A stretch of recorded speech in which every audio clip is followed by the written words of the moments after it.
Charlie Kirk's widow, Erica Kirk, is in mourning, as she should be, and my sympathies go out to her. But instead of turning this into a moment where it unifies us, she's intent on making this divisive and using it to spread hate. And I don't wish this on anyone. I've experienced loss myself, and it's terrible.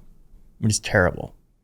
But I can't imagine using my loss to incite hate. And that is what everyone is doing on the right. No one is in mourning. It seems like Candace Owens is the only one who maybe is feeling grief. But other than that, it's just using this as a political weapon to try to get people on the left hurt. Elon Musk is doing that. And Erica Kirk, there are some hidden messages in the video she posted on live. I'm going to show you in just a moment. And this is very strange, but she also has posted this video of her with his corpse. Or sorry, this picture of her with this corpse. And this very odd video of showing Charlie Kirk's dead body with its painted hand. It's very strange. It's very odd. I mean, I don't want to judge anyone's grief, but clearly she is looking to harness this for political purposes rather than mourning with the public. And when I show you this video, you'll see exactly why. Elon Musk is also doing the exact same thing. Here he is inciting violence. Violence is going to come to you. You will have no choice. You're in a fundamental situation here where whether you choose violence or not, violence is coming to you. You either fight back or you die. You either fight back or you die. And that's the truth. Do you imagine Elon Musk taking up arms, going to the front lines with a gun or a knife, fighting? Do you imagine that? No, of course not. What he's doing is saying to the peasants, he's trying to rile up the peasants, the people he sees that are just expendable, and saying, hey, go fight this war. Because if you're divided and you're fighting each other, you're not going to realize that the real enemy is me. That's what he's doing right here. And I hope no one gets hurt from this. But if anyone does, it will be directly because of the words you just heard. And my hope is that what we can start doing is exposing this for what it is, which is billionaires, the 0.01% of the country. I believe there's like only 3,500 billionaires in the entire world. They don't want us to know that. They don't want us to know that there's like a handful of them and billions of us. They'd rather have us fighting over things rather than using our collective power to start taking back ours, which they took. Damn, that's not even what this video is about. But it's true. Elon Musk is also saying that Grok, because it's giving the truth, is saying that my apologies, we are fixing this cringe idiocy. If the idiocy is cringe because it uses facts, maybe there's something wrong with what you believe. He's also, again, goading people, saying the goal is a trust. This is what he first started when he bought X. The goal is a trusted digital town square where a wide range of views are tolerated. Provided people don't break the law or spam, for example, any incitement to violence will result in account suspension. And here he is saying, the left is the party of violence and hate. The left is the party of murder. Either we fight back or they will kill us. So Elon Musk should suspend himself. And here is a commentator putting this all into context about what this means. Elon Musk said to this crowd that violence is coming and you either fight back or die.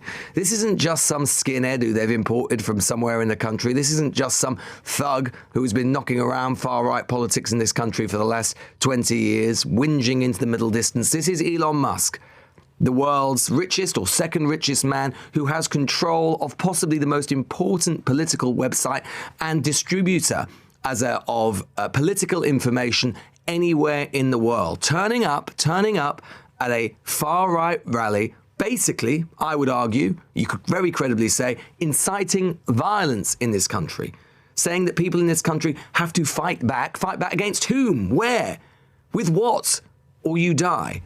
This is the sort of direction that we are being pushed. I believe very strongly most people in this country have no desire to go there or look at it or have any interest in that sort of invective or that sort of rhetoric. And yet we are being pushed and pushed and pushed towards it. We are the proverbial frog in the boiling water in the jar.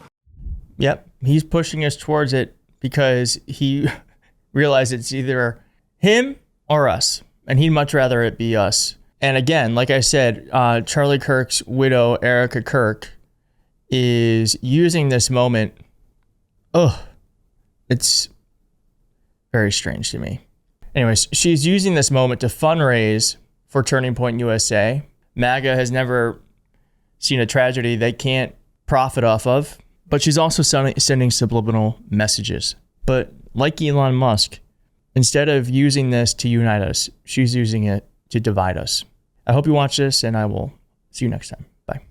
I just had a really long day of travel, so I'm just getting caught up, but I did see the Erica Kirk video, and we need to talk about it.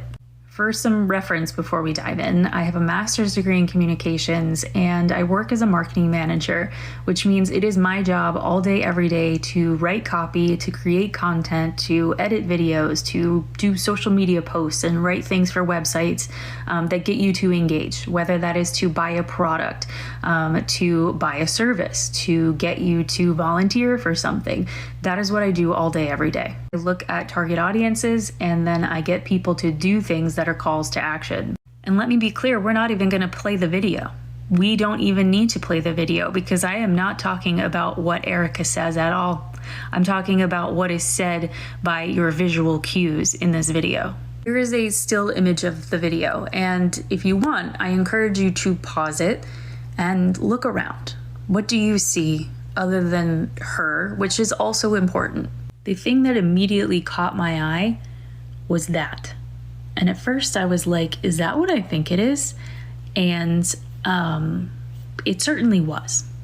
What an odd thing to have turned out on a bookshelf to perfectly face the camera. And if you still don't know what that is, let me show you. That's exactly what that is. It is the Time magazine cover that features Donald Trump as Person of the Year, and that is a very odd thing to have staring down the camera.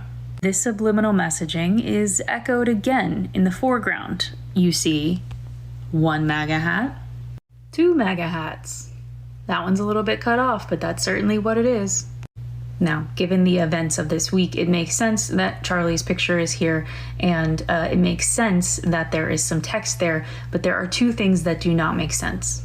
What doesn't make sense for a mourning wife is to have the Turning Point USA logo at the very top. This is a branded statement. What also doesn't make sense is a podium in the middle of an office. Podiums, or lecterns as they're sometimes called, are used when you want to put someone in a position of authority. Think about a speaker at a conference. Think about even a pulpit in church.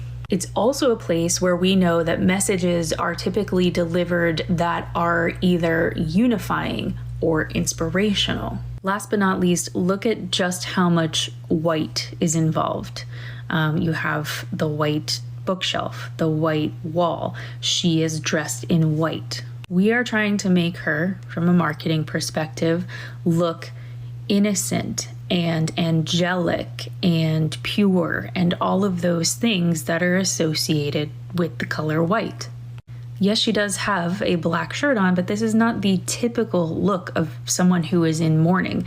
Typically, we see people wearing black. And let's not forget the empty chair with the microphone, which is very clearly meant to acknowledge Charlie's absence. But it's done so subliminally. And then she's standing there presiding over that empty chair from a podium.